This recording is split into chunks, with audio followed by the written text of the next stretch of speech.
my real name is Jan, so please feel free to call me Jan. And I've been maybe some personal background as well. I'm 24 years old, based in Belgium, and I've been collecting since NFT since late 2020.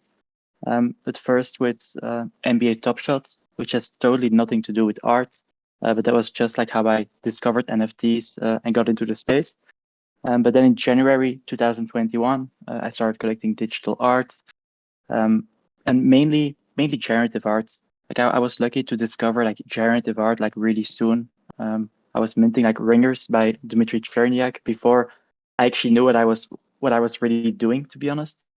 But yeah, I fell in love with generative art like quite early on, and ever since I've been collecting generative art nonstop.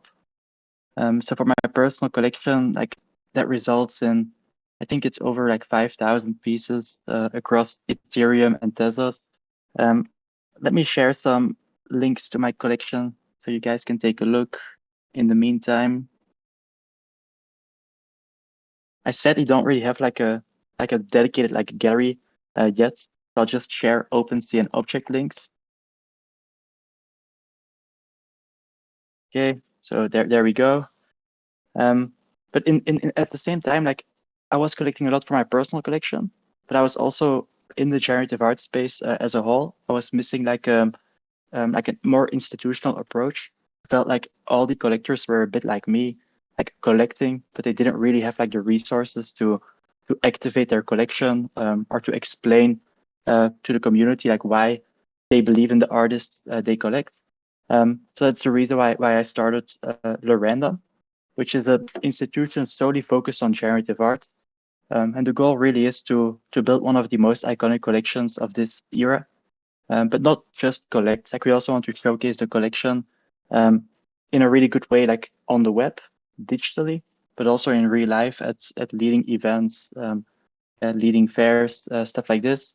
And we also have like an editorial branch in which we contextualize the contemporary generative art space in a more like art historical context.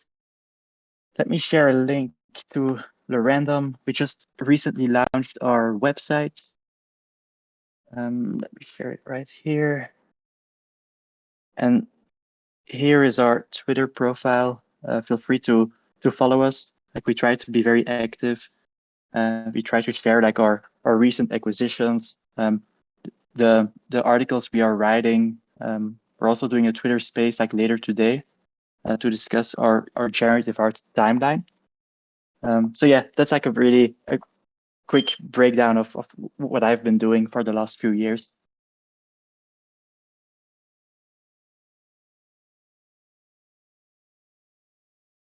Awesome, thank you so much. I just wanted to ask first. I'm really curious.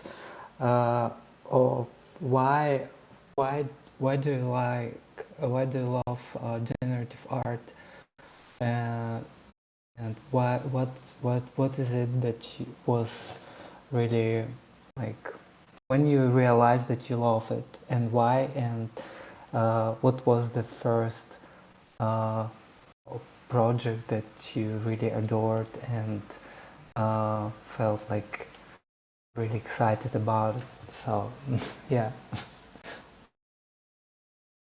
Yeah, no, thank you. That's a really good question. I will also share like the article that I wrote for Lorandom, which I explain like the reasoning behind Lorandom and also how I fell in love with the generative art space. But yeah, like as you guys know, like generative art is like at the intersection of art and technology, and I always had like a passion for both of these, but I never really realized that there was like an intersection of the two of them. But so on the art side, like my grandfather used to be an art collector. He used to collect like still life paintings or drawings like from the Netherlands from the 17th century. So I always grew up in a household where art was present. My mom also actually always took me to museums, so that was like instilled from a young age. But at the same time, I was also fascinated by technology, like this concept of, yeah, elevating the capabilities of humans and being able to do more with less basically. So that I studied business engineering. I studied like data science, things like this. But I didn't, as I mentioned, I didn't realize there was an intersection of the two of them. And that was really with generative art that I realized like, whoa, like you can use technology to create art, and it actually results, for me personally, in very interesting art. It's also interesting for me that you have like both the system and the outputs in generative art. So there's a lot to explore when you're learning more about generative art. And the first project that I fell in love with, hmm, that's a good question. So the first project I ever minted, as I mentioned, was Ringers by Dmitry Cherniak. But I wouldn't say this was the first project I really fell in love with. Maybe Meridian by Matt Delorier. Maybe that one was like the first one that really showed me like the power of the medium. Yeah, I think that's probably the first one that really opened my eyes. Thanks so much. By the way, the Larandom website looks amazing and really enjoyable to browse. Yeah, I've actually followed it on Twitter. Yeah. That's Yes. that's Yeah. amazing. I'm You're glad doing a you really like it. great job, I think. So cool. Thanks. Thank you, Anton. I appreciate it.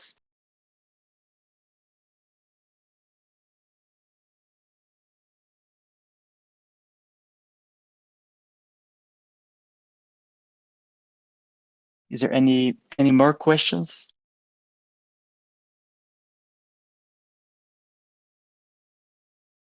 Okay.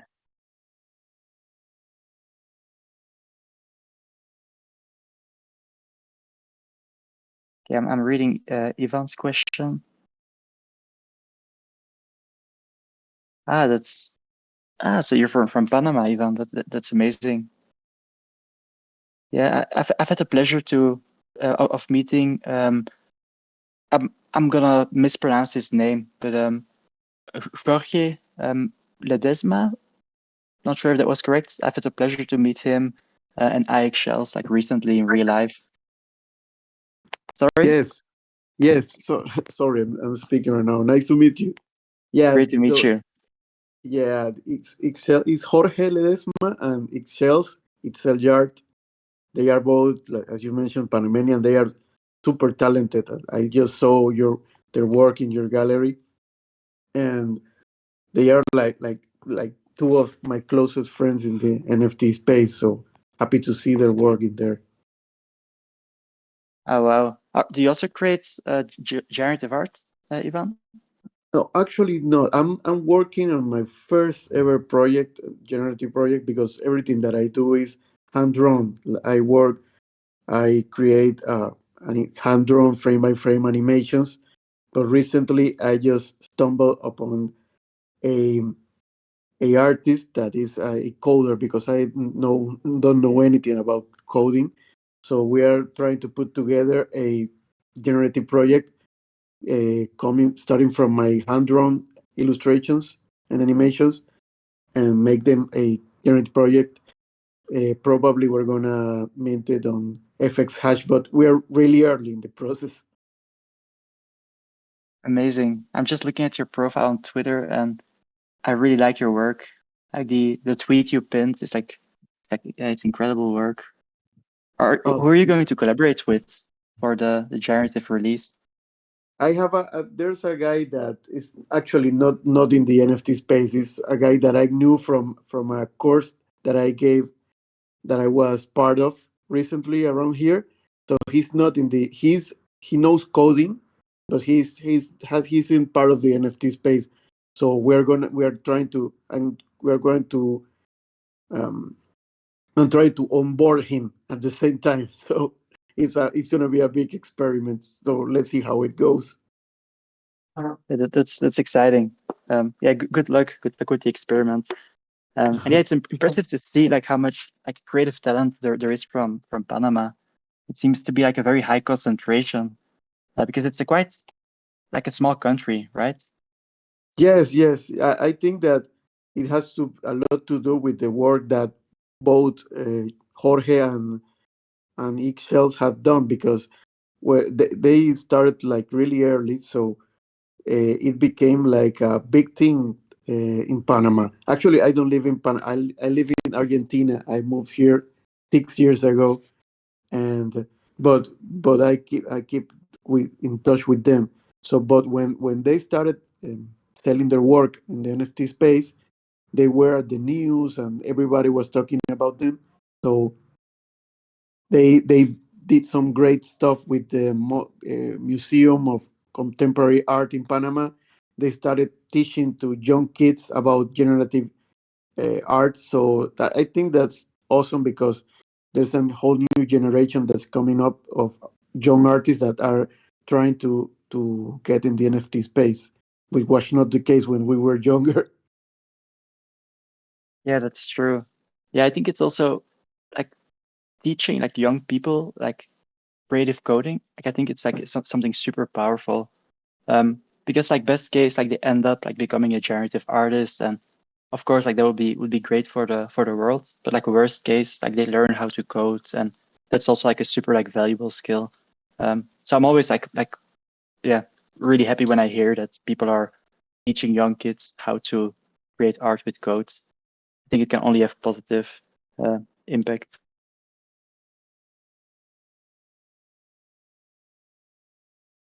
Yeah, I feel like it's really important because a lot of people feel like coding is just for front-end development or creating website or apps.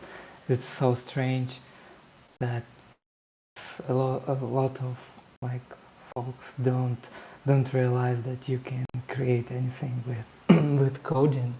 It was for me myself. I was learning front end when I discovered works of Raphael Rosendahl, and I realized that you can make some just artwork and put it in a web somewhere, and it was really exciting for me.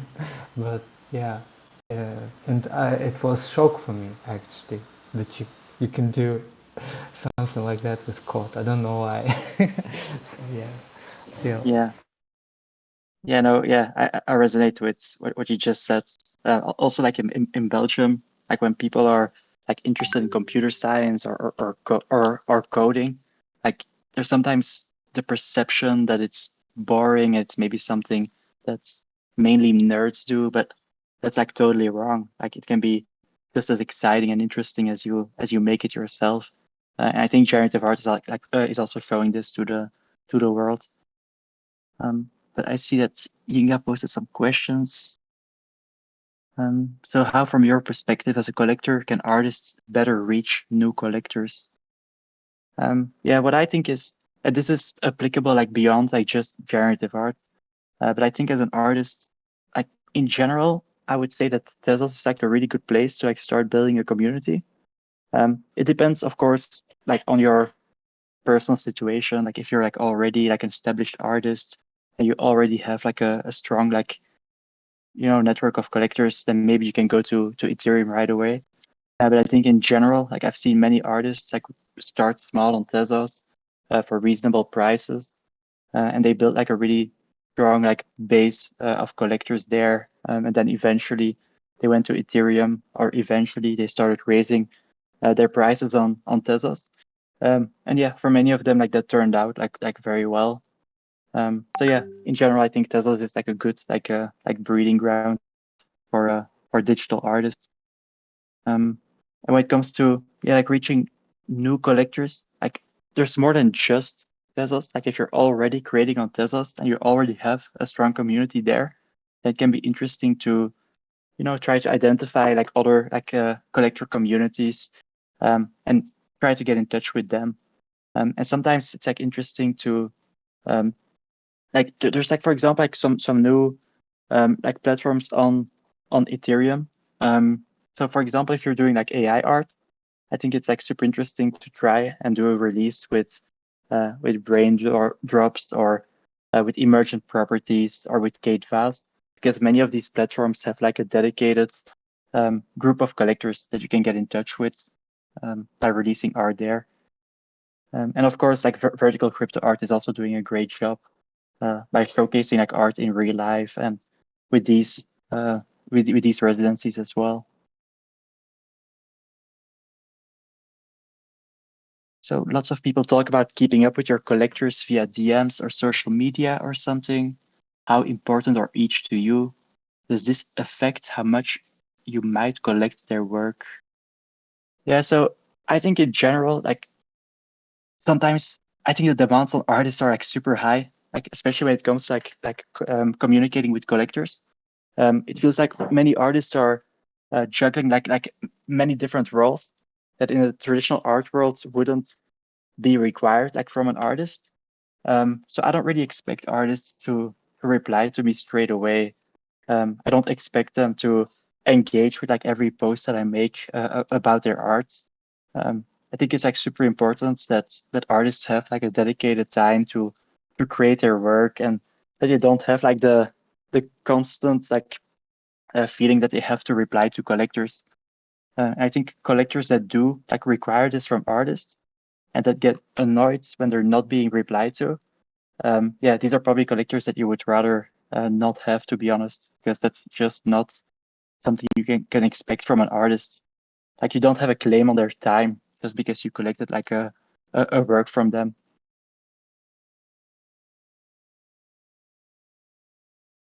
So what personally affects you and why you collect something?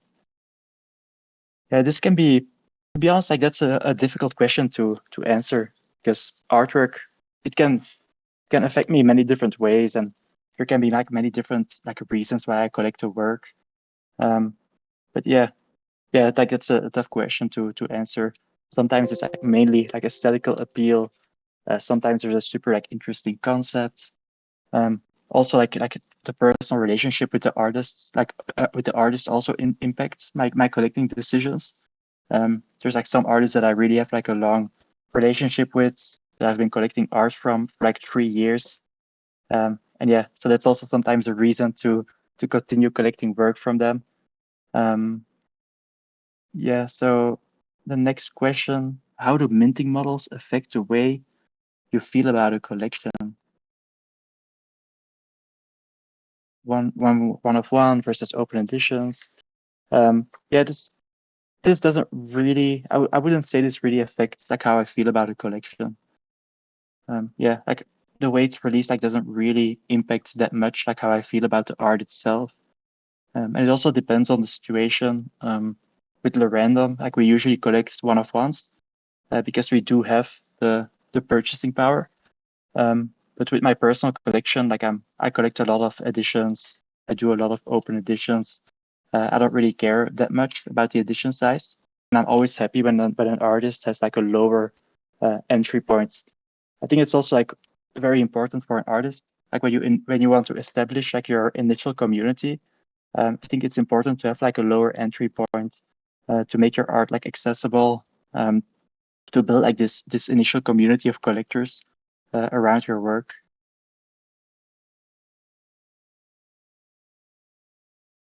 Okay, now I'm getting to the questions from people on this call. So Emily, your first question. I was looking at your pinned tweets about the Art Basel and UBS reports, wondering if anything has changed from your view since that report. Yeah, that's a really good question. So I think my report, let me quickly check. I think this was about the year 2021 because it was published in 2022. So it's almost like 3 years ago now. Um, and actually, like in 2022, like I went to Art Basel in Switzerland. And that year there was like a lot to do, like about digital art. There was like a Tezos booth. There were like some galleries like showcasing digital art. And I actually think there was more to do in 2022 than there was in 2023, or at least like that's how it felt to me. So it seems to me that like traditional art galleries, like a lot of them have kind of like slowed down their interest in NFTs, and probably mainly because the bubble burst a lot of people like lost money like in 2021 and 2022.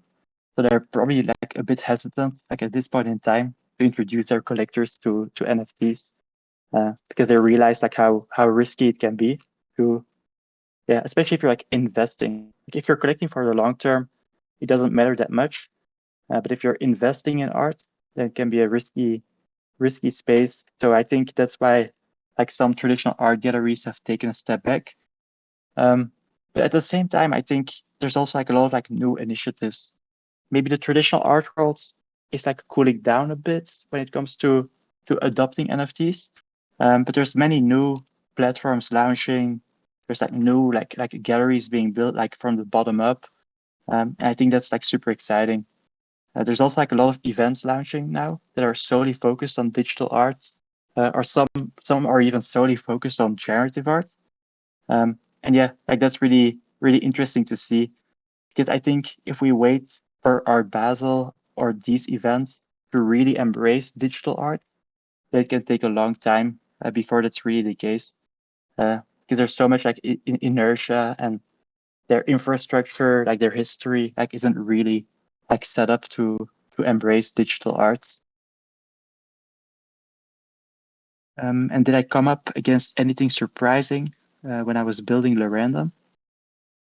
So the first thing that was a bit, well, maybe it's not surprising, but it was probably like more difficult than I thought to actually like set up the company. Because in 2022, like we raised $8 million from mainly like venture capitalists and like investors. And that was really difficult. Like we talked to over 100 people. It took us like more than 6 months to actually raise the money. But yeah, eventually we did succeed, and we do now have like enough money to do this for many years. So that's positive. But yeah, like it was hard to convince people uh, that generative art matters and that generative art might be one of the most interesting art movements of this time. Can I write down those 8 platforms that I mentioned? Of course, let me write them down here. So there's the brain drops on Ethereum. There's emergent properties, Tezos, and then there's also Kate Vess, who has her own platform. But let me look for that name.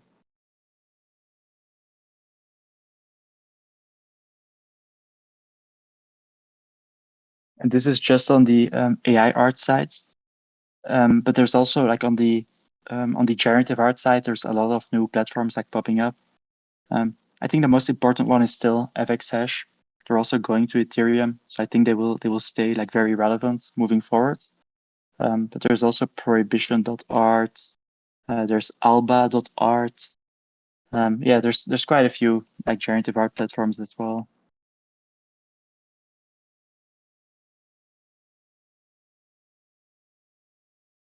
Speaking of prohibition and L2 based platforms, does it matter for you if the work will be on Arbitrum or on Ethereum or on Polygon if you want to collect it, or it doesn't matter?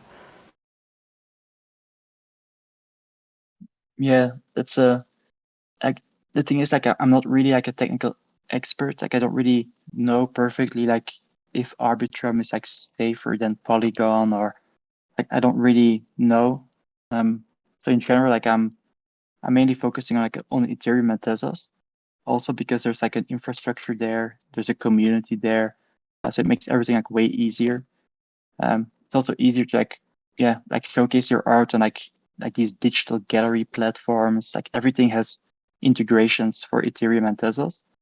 And on Polygon and Arbitrum, I think it's specifically on Arbitrum like that will be more difficult because I think for Prohibition is like the first platform that I've seen on Arbitrum.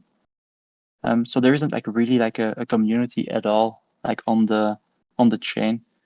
But at the same time, I do know that it like inherits like some like security elements like from Ethereum. And that's, yeah, I think that's interesting that like everything is eventually recorded like on the Ethereum blockchain.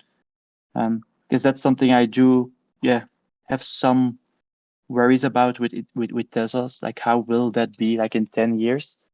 But then I always think of NFTs like as a social contract between an artist and a collector. And I actually feel confident that if these objects like will be like culturally relevant, that the artist and the collector will make sure to preserve them, and that humanity is not just going to like discard them and forget about them. But okay, Emily, which investors were easiest to convince? Any pattern there? I would say in general, like investors like from like the blockchain space were like easier to convince because many of them like had at least heard about something like art blocks or autoglyphs. So at least they knew what generative art was about. With some investors, like I had to explain them like what generative art is, and then it's like a very long way to get them to actually invest like in a generative art project. And I also think in general, like investors with a technical background were easier to convince because were they understood like more naturally that technology can produce like things of beauty, which is sometimes difficult to explain to people that don't know how to code or that don't really like see technology as something positive. So yeah, I think these two patterns, like people from the blockchain space and people with a technical background, these were generally easier to convince. Yes, I think Braindrops is invitation only as of now.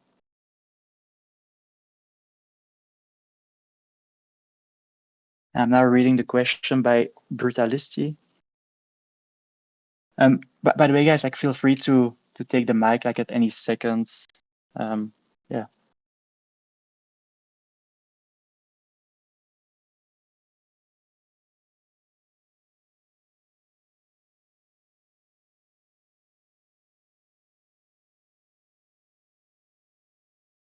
Yeah, this is a good question. The price influences I would collect up and down, or if it is static. Yeah, like I think it does influence like my like whether I collect or not. Like I think in the end, like we all have like our limitations, like we all have our constraints. And I actually collect like a lot of work that is like quite inexpensive. Um, like when my work is like inexpensive, like it's more like do I see like potential? Like is it something that interests me? And if I see this potential, like I'm happy to collect, like even if it's maybe not like the most like groundbreaking or the most impressive like artwork yet. But yeah, as the price like moves up, like the decision becomes like something I need to analyze more, and I need to like really be convinced that something that's like more like staying power. Yeah, especially as we talk about like prices in the thousands of dollars, like then it might take me like a few days to decide whether I want to collect. But if prices are like a few tests, like I collect like very based on instinct, and I don't I definitely collect way more. And I think it's also important for the ecosystem that collectors do collect a lot of like less expensive art in a very like natural way. To boost the confidence of upcoming artists.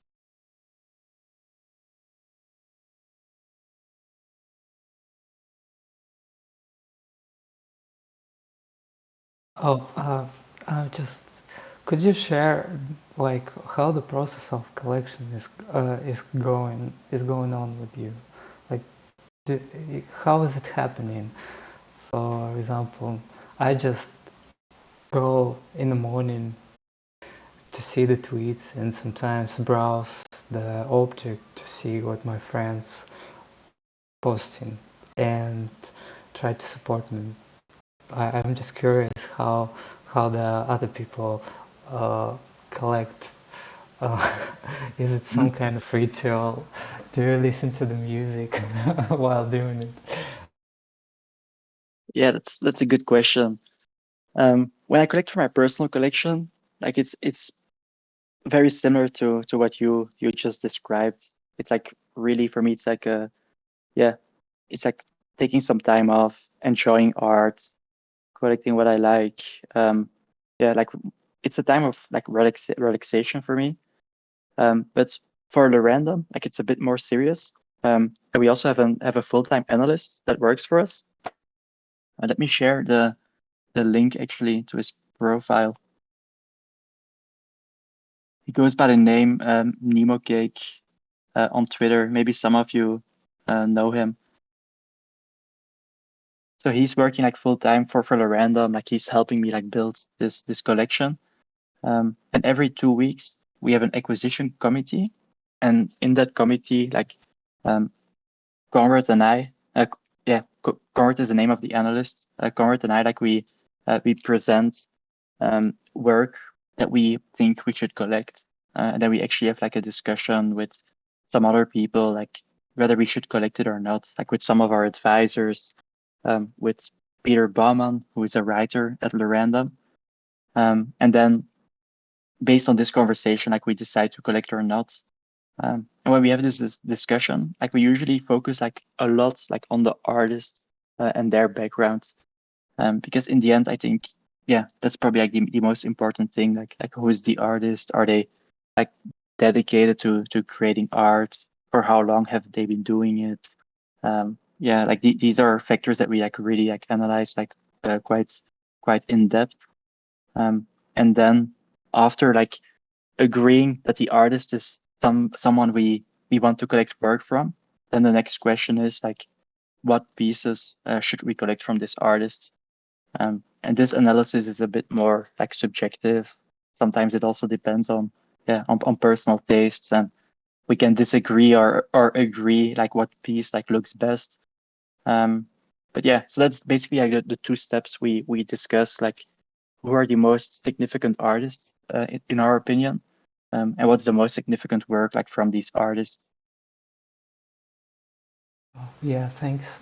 And what what is the idea of the random of idea of the collection that you build in? Do you have like some kind of criteria? I mean, like maybe style or maybe, for example, uh, should it be just works that would be available to print or something like that? Do you have it? Yeah, so for us, like as I mentioned, like the center of the collection is generative art. Like we really believe in the generative art movement, and we want our collection to represent this generative art movement like as broadly as possible. And we always like when we look at the generative art space, like we think of three generations. And the first generation is like the OGs, as people would call them, like the pioneers from the 60s, the 70s. And then the next generation is like more from like you mentioned, like Raphael Rosendahl. He's like from the generation that started creating art like on the internet, like in the early days. Other people are Casey Rias, like Lieberman. Like that's the second generation for us. And then the third generation is, let's say, from 2015 until now. It's like the last wave of like generative artists. Like these are the three generations that we like structure our collection around. And we try to identify, like as I mentioned, like the most important like artists from every single generation. And we hope that this will result like in a collection that really tells the story of the generative art movement. Like that's the goal, to have a collection that really captures the movement in its entirety, and that we can really like showcase like how diverse and how interesting the generative art space can be. And to be clear, like this is not just like procedural generative art. Like it's not just what you see on art blocks, but we also collect a lot of artificial intelligence art. because that's still generative art for us. But we think that's also like a super interesting, space. Another question by Ivan: how important do you feel that sound? Sorry, I think Anton. Sorry, I actually think I didn't answer the last part of your question. Like whether we like focus on a certain style or whether we collect work that can be printed. Um, and I can say it's a no, like on both aspects. Like we don't really focus on a certain style. Like we like to have a collection that has like a lot of like different styles. So when we create like an in real life exhibition or we create like a digital gallery, like we can actually have like a lot of different like ways of looking at the collection that are all like very interesting on their own. And also like whether work can be printed or not, like for me, it's not really that relevant. Um, I appreciate when artists like think about like the printed formats, and for some people, for example, like William Upon, like his work, like clearly like it should be printed. Like that's the best way to showcase it. And that's also the artistic intent. But at the same time, there's like many interesting artists, and they really create like digitally native work. Um, like on our website, you can see that we collected a lot of work by Kim Asendorf, which is something that cannot be printed because it's really about the movement, and it's about the pixel as the atomic unit. And we think that's amazing work, and we still collect it. Thanks so much.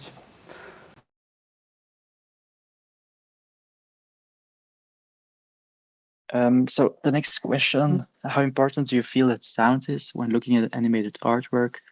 Does the fact that the piece have audio or not influence your decision to collect a piece?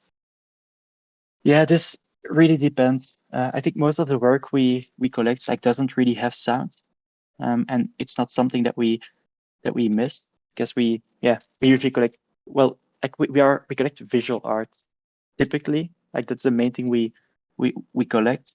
But sometimes there's like amazing pieces where the sound is also like an interesting aspect of the work. And like for example, like Toccata by Marcelo Soria Rodriguez with Andreas Ra. Like the piece wouldn't be the same like without the sounds. Like the sound is like an integral part of the concept. And in that case, like it does, like if people do interesting things with sounds, of course, it's also a reason to collect a piece, like a core part of the piece. Um, and yeah, like it also depends on the background of the artist. Like if sound like really like matters in their practice or not. Um, so I actually prefer like either a piece without sounds, and if the sound is there, like I would want it to be like a core part of the concept, like not just something that is like stuck on the piece afterwards, but ideally like the visuals and the sounds are like in dialogue with each other, or like synchronized, if that makes sense.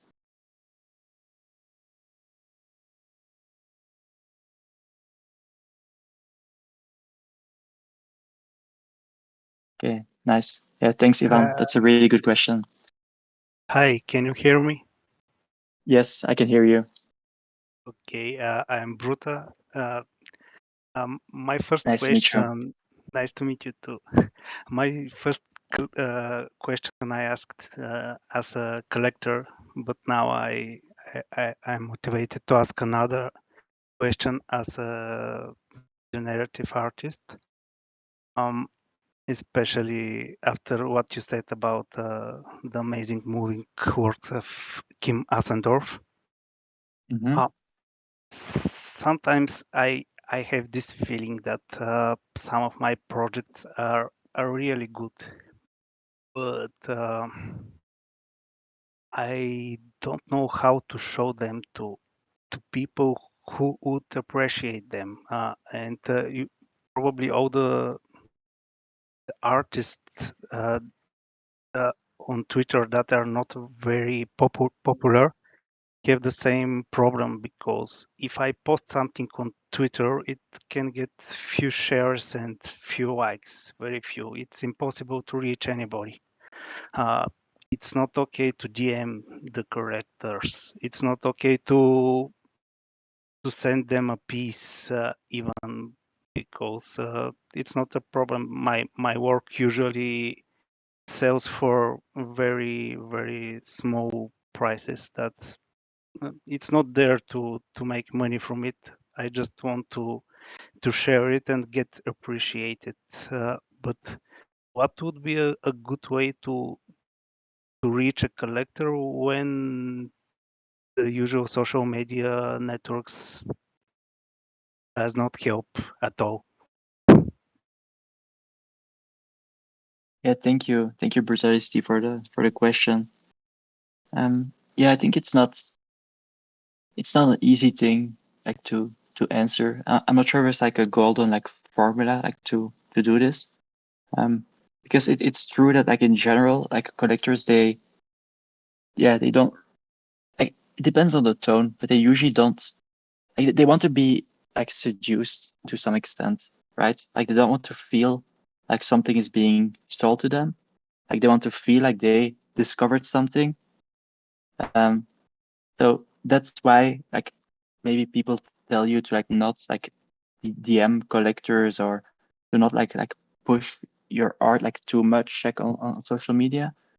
But I actually personally think that there's like sometimes I receive like very like thoughtful like messages from artists, and when it's like praised in a very like kind way and not like too pushy, then I actually appreciate like the DMs, and it shows that the artist has like confidence in their work, that they're willing like to take some risk like to promote their work, and yeah, that they really like put the time and effort into like sharing the message. So I personally like I don't, yeah, it doesn't like put me off when an artist like shares their work in an appropriate way, like even if it is in the DMs. But yeah, how can you reach collectors by not using the typical social media channels? Yeah, I'm actually not sure, to be honest. I'm not sure how you like if you, yeah, like next to Twitter and Instagram, like how to reach collectors. Yeah, I'm not sure how you can reach them in an appropriate way, like next to using social media. I really think that's like the nexus like of our community, and it's important to, yeah, be active there and just I would say continuously like share your work like on Twitter, like just sharing the pieces like on a daily basis. I think that's like a really good way, and not necessarily like even mentioning the price, like just sharing the arts like on a continuous basis for a long period of time. I think that shows to collectors like how dedicated you are to your practice. Thank you. That answer helps me a lot. And yes, actually, I'm thinking the same, that there is difference between the DMs. It could be a really thoughtful approach that present yourself as an artist, and it could be just a simple shoe. And yeah, probably Yeah. collectors Mhm. see the difference and feel it. Thank you. And I think there's also like some like inspiring like examples of artists who basically like kept creating for like on a daily basis for many years. Um, and they just kept going. I think a great example like on my timeline is Zach Lieberman. Like almost like on a daily basis, like he shares an artwork, and he doesn't even usually he doesn't even like give it a title, or he doesn't mention like, even if it's an NFT, like he doesn't mention the price. Like he just keeps sharing his art, and he uses social media kind of as like a journal for him, like in his creative process. And I think, yeah, as all of you probably know, like Beeple is also a great example. like for 10 years, every single day. He creates an artwork and he shares it on social media. Vera Molnar, like she says that she doesn't like never goes to bed without at least drawing like one line. I think these are all like really interesting examples of like people who just kept focusing like on the art itself, and eventually like it led. Of course, it's not going to happen for everyone, right? But I do really believe that if you keep like doing something like on a daily basis for a long period of time, like the probability of success like drastically increases. And yeah, maybe that's a good way to use social media. Like share something like every single day, and then collectors will also see how dedicated you are. Yes, thank you.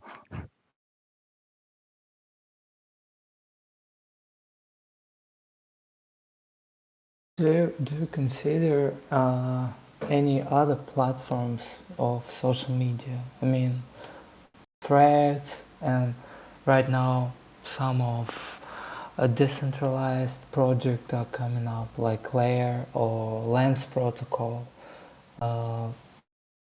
Do you feel like you want to explore them? Yeah, that's a good question. So actually, like threads in Europe, or at least where I live, like it's still not available. So I haven't had the chance yet to try it out. But that's definitely like an interesting alternative to Twitter, because I also think with threads, like they mentioned that they want to have like a more like decentralized approach, and that people can eventually like really like own their username and their social graph and can take it like to other platforms in the future. But it's something they haven't explored. Well, they haven't like incorporated yet, but it does. It's like a plan of them. So I think that's interesting. That like Instagram, Threads, they are like going in that direction. Um, and then the other platforms, I'm actually on. I think it's what's the name again? I'm on Farcaster, and that was interesting. Like just for the IDs. There's like people like Vitalik Buterin is like very active there. There's like some interesting people that use Farcaster, but for art, I don't think it's that interesting. Like I didn't see like a lot of like activity around art. Yeah, like for art, I think it's mainly Instagram and Twitter for me. And at this point in time, I don't really see um, like a competitor.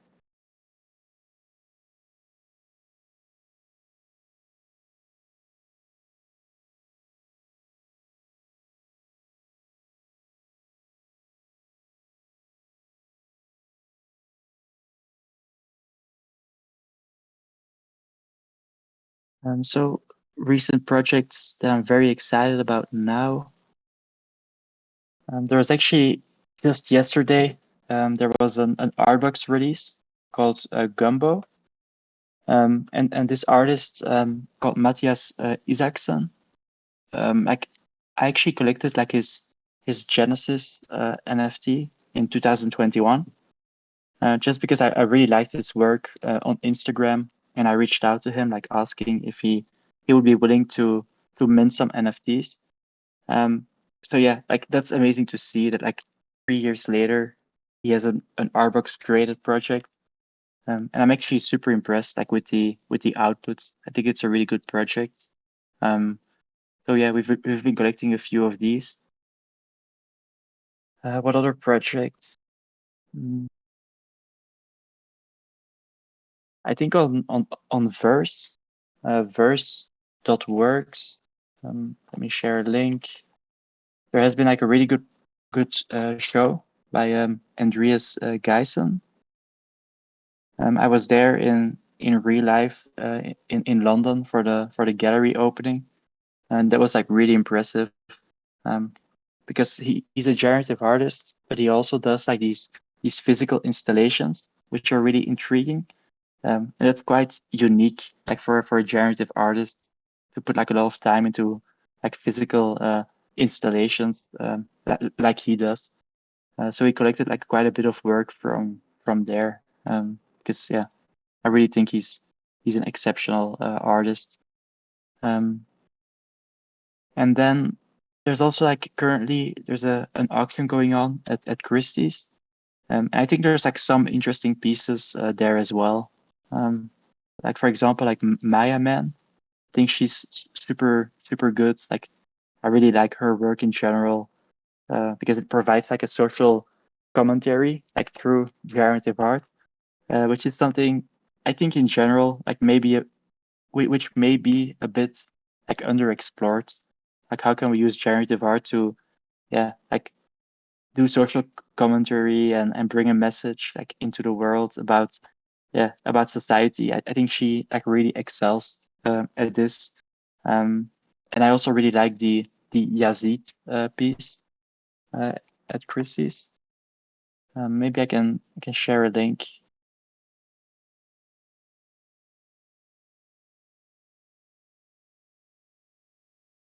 The page is not loading for me. But yeah, if you go to nft.christies.com, the piece by Yazid, it's really nice in my opinion.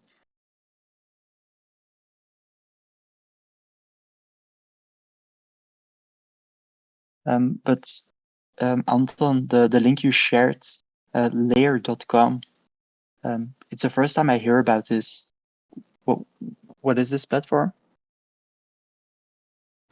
This is a platform created by Glober, a generative artist. He's from Brazil. He is doing something like deca art. So it's a platform where it's decentralized on Ethereum. It's a platform where artists and collectors can showcase their art and collections and connect together through some kind of system of recommendations, and I feel it's really cool. And also I like that it's gives the opportunity to showcase generative live coding animation on your page and curate it really so you can curate your page really cool. And there is also really nice way to showcase your works. It's like really minimalistic, really cool design. And yeah, it's just started last year, but they are working on it. So I feel it's open beta right now, and I'm just trying it and really curious to know where it will go. I will share Glober's Twitter. I think you probably know him. Yeah, I do. I think this is actually super interesting. Because yeah, like that's something that's I think is like a huge like blocker to growth. It's like this fragmentation issue like in the NFTs. Like for example, like if you let's say you discover the work of Zach Lieberman on Instagram and you want to collect like his art, like it's so difficult to like find like all his different wallets, and it's so difficult to actually collect his work like across like different blockchains. So yeah, like that's super interesting. Thanks for mentioning this. I think it can Yeah, really make this way yeah. easier. Yeah, absolutely.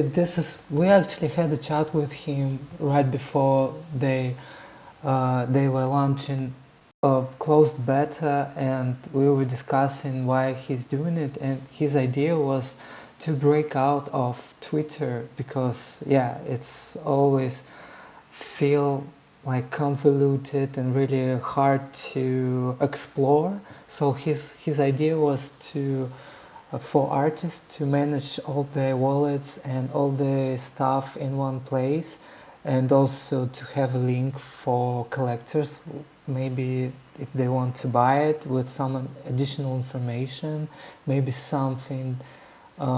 They also have a feature to write an article, for example. It's like a link tree, but with features for artists, and it's something.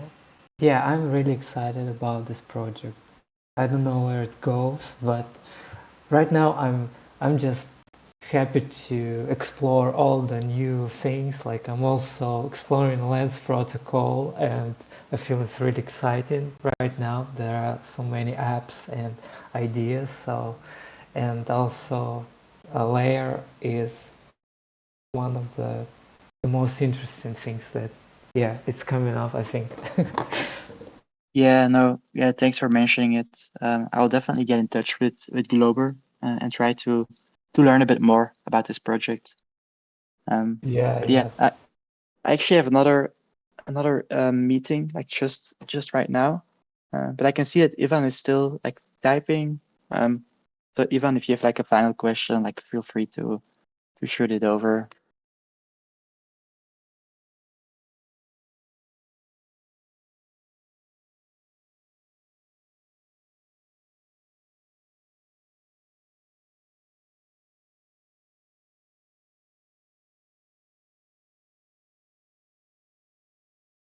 Yeah, just on Twitter. Like that's the best way. I'm not very active on Discord. So yeah, like if you reach out on Discord, I probably won't reply. But yeah, on Twitter, I should be pretty active. Like just yes, DM would be best. Just in Ivan's final question, I actually think this is quite interesting. Yeah, I do agree that NBA Top Shot, like it might have like like place in art history because it onboarded like so many people like to the NFT space, which then turned out to be really good collectors. Um, is there any other platforms outside the art space that are important? Hmm. Yeah, I'm not sure. I think it's mainly NBA Top Shots, actually. I know some people started with Bored Apes, and they also like built like a really good collection like afterwards. I have some friends that like started that way. So yeah, there's a few different like gateway drugs. That's the way how I like to call them. But yeah, thanks everyone like for listening in. I hope it was interesting. And if you have like more questions, like feel free to shoot them over on Twitter. I would be happy to answer them. But yeah, have a great day and thanks for all your questions. Bye guys.